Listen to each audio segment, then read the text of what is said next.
কিসের এত অহংকার, কিসের এত দাফট? মালাকুল মউত যদি রাত্রিবেলা দরজায় হাজির হয়ে যায়, কালকে আমার একদিন হয়ে যাবে, পরের দিন 2 দিন হয়ে যাবে। এজন্য সাবধান, মৃত্যুর জন্য প্রস্তুত নিয়ে নেন।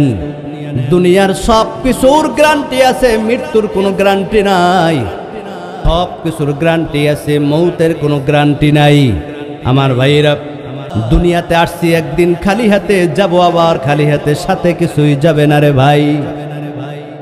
কেউ সাথে নিতে পারে নাই, আমিও পারবো না। একদিন আমার বাবা ছিল, আমার দাদা ছিল, কই আমার বাবা, কই আমার দাদা, কই আমার মা, কই আমার দাদি, কই আমার নানি। দুনিয়াতে সব কিছুর গ্যারান্টি আছে, একটা জিনিসের কোনো গ্যারান্টি নাই। সেই জিনিসটার নাম কি? আরো জোরে বলেন। মৃত্যুর কোনো গ্যারান্টি নাই। যুবক ভাইরা আমার, বৃদ্ধ বাবাজিরা, এজন্য মৃত্যুর সময় সর্বহালতে প্রস্তুতি থাকা। আজকে দুনিয়ার মোহে পড়ে, দুনিয়ার লোভে পড়ে, দুনিয়ার স্বার্থে পড়ে 24টা ঘন্টা কাটিয়ে দেয়। ফজর যায়, জোহর যায়, আসর যায়, মাগরিব যায়, এশা চলে যায়। আল্লাহর দরবারে যদি এই গুনাহ নিয়া, পাহাড় পরিমাণ গুনাহ নিয়া যদি হাজির হই, ওই জাহান্নাম ছাড়া কোনো উপায় নাই রে ভাই। এজন্য যে কয়দিন হায়াত পায়, যে কয়দিন আল্লাহ তাআলা হায়াত দেন, মৃত্যু পর্যন্ত গুনার জন্য তওবা করে খালেস দিলে গুনাহ মাফের জন্য চোখের পানি ফালাইয়া বাকি সময়টা আমলের মধ্যে কাটাই দেন।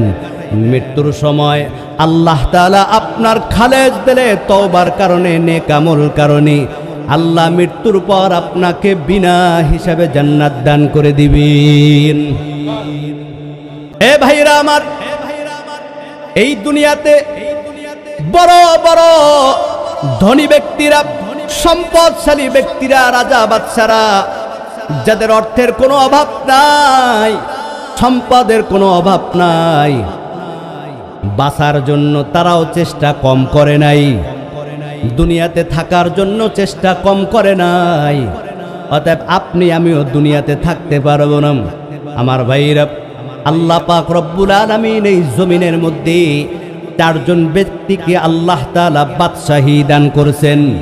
এর মধ্যে 2 জন হলো কাফের, 2 জন হচ্ছে মুসলমান পয়গম্বর। এর মধ্যে 1 নাম্বার হচ্ছে নমরুদ, 2 নাম্বার হচ্ছে সাদ্দাত। আর 2 জন পয়গম্বর, 1 নাম্বার হচ্ছেন পয়গম্বর সুলাইমান আলাইহিস সালাম, 2 নম্বরে পয়গম্বর জুলকারনাইন। কেউ বলেছেন পয়গম্বর সিকান্দার।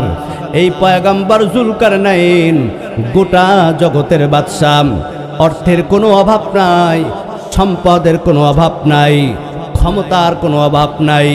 বাদশাহ জুলকারনাইন দুনিয়ার থেকে বিদায়ের পূর্বে তার শাগরেদদেরকে বলে যায়, আমি যখন দুনিয়ার থেকে বিদায় হয়ে যাব, আমার বিদায়ের পর দাফনটা কইরা, দাফনের কাফন পরাইয়া, খাট থেকে হাত 2টা বাহির করিয়া গোটা শহরটা একবার ঘুরাইয়া তারপরে দাফন দিবাম।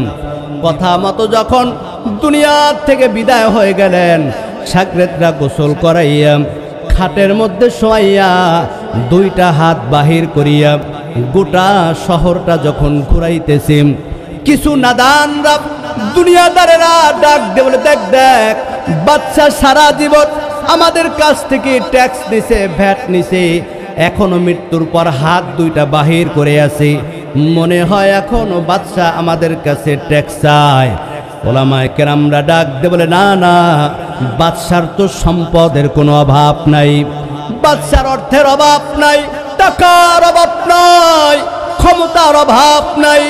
বাদশা 2টা হাত বাহির করিয়া গোটা দুনিয়ার মানুষদেরকে একটা মেসেজ দিয়ে দিলেন, দুনিয়ার মানুষ রে, আমি গোটা দুনিয়ার বাদশা হওয়ার পর আমি যখন 2টা খালি হাতে আল্লাহর দরবারে কবরের মধ্যে রওনা হইলাম, এ গোটা দুনিয়ার মানুষ রে, ভালো করে দেখে রাখো, আমি বাদশা যখন খালি হাতে যাই, আমি বাদশা যখন কিছুই নিতে পারি নাই, অতএব দুনিয়ার মানুষ যা কিছু কামাই করুক না কেন, অর্জন করুক না কেন, যত ক্ষমতাধর হোক না কারো, সম্পদের মালিক হোক না কেন, মৃত্যুর পরে সাথে কিছু নেওয়ার কারো কোনো সুযোগ নাই।